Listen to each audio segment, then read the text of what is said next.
ژوند په تصور کې. د دسمبر د لومړۍ اونۍ په هغه سهار سوړ باد چلیده. خړه ورېځ وه خو باران نه ورېده. د سړک پورې غاړې مې کفې ولیده. ژېړ بخون څراغونه پکې روښانه وو. تشی نه وم خو سپږمو مې د کافي سوی بوی احساس کړ. له هغه ځایه باید د کافي بوی نه وای راغلی. شاید په خیال کې مې د کافي له پیالې لټېدلی وږم دومره ترسیم شوی و چې سپږمې یې راوتخنولې. ورغلم. ګڼه ګوڼه وه خو د بار غوندې شور پکې نه و، لکه ټول چې په کوم خیال کې ډوب وي. پیاله په یوه لاس، موبایل په بله، ګرځېدم چې څوکۍ ومومم.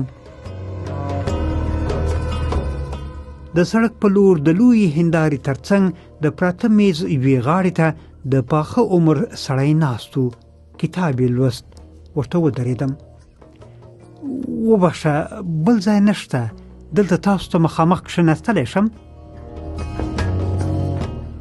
ویښته یې تک سپین نه و، لکه د لندن وریځې، ځینې برخې تورې ځینې سپینې. عینکې د پوزې په سر تکیه کړې وې. کتاب یې بند کړ، په میز یې کېښود. عینکې د کتاب په سر کېښودې. راته ویې ویل په یوه شرط، لکه ما چې کتاب بند کړ ته به موبایل ته نه ګورې. شرط یې عجیب و. خندا راغله. خبره مې یې ومنله. کتاب ته مې یې وکتل. پنډ و. ومې پوښت د څه شي کتاب دی؟ ناول دی خو بې خونده دی. نو ولې یې لولې؟ سړي هندارې ته وکتل. زما سترګې هم هغه لور واوښتې. د سړک پورې غاړې د ونې پاڼې ډېرې لوېدلې وې. پاتې پاڼې د ده د کتاب د دوتنې غوندې تکې ژېړې وې. پیسې مې پرې ورکړې دي، حتما یې لولم، خو بې خونده دی. څه پکې بې خونده دي؟ یو سړی دی کونډ شوی، ټول ورنه پردي شوي دي، یوازې دی، د میرمن قبر ته ځي، له هغې سره خواله کوي. سړي دوه ګوتې د کتاب په دوتنې تېرې کړې، لکه ناست چې یې ورکاوه. ومې پوښت څرنګه دې انتخاب کړی و؟ نو یو ملګري راته وویل چې ښه ناول دی. د نورو انتخاب د لاټري ټکټ دی، کله ډېر ښه وي، کله بې معنا وي. د ده د کافي پیاله تشه شوې وه، غوړپ پکې نه و پاته. شاید ډېر مخته یې ختمه کړې وه، خو ناست و. د باندې څاڅکې څاڅکې باران شو. ما وویل د باران دغه تصویر که څوک واخلي، په موبایل کې ګوتې پرې ووهي او خواله رسنیو کې خپور کړي، څومره ښکلی ښکاري، خو دغسې چې ورته ګوري څومره زړه تنګونکی دی. لاس یې په هنداره کېښود. د پنډو ګوتو پوټکی یې ګونځې ګونځې و.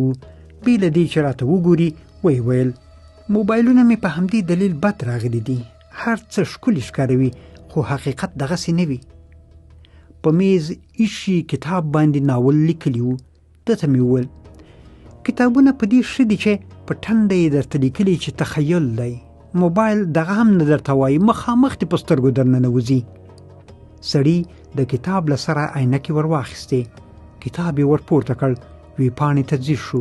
راته ویې لوست.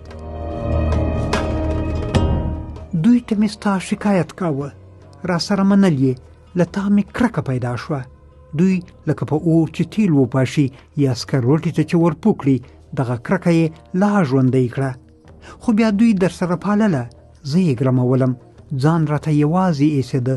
له تا مې د زړه سترګې اوښتې وې. ته چې لاړې، په تا تر ما دوی ډېر ژړل. پوه شوم چې نورو ته د نورو غم او خوښي د یوې سندرې موسیقي ده. که یې زړه وغوښتل ورته ناڅي، که یې زړه وغوښتل اوښکه ورته تویوي، خو بله شیبه یې اصلا نه یادوي. د کرکې وړ خپله زه وم چې په رڼه ورځ مې سترګې پټې کړې او په تیارو کې مې وغړولې.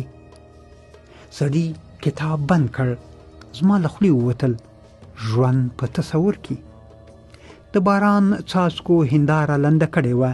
د موبایل په کامرې مې یې عکس واخیست. عکس مې ده ته ور وښود. ورته ومې ویل د باران څاڅکي لکه د اتل په تندي بهېدلې خوله.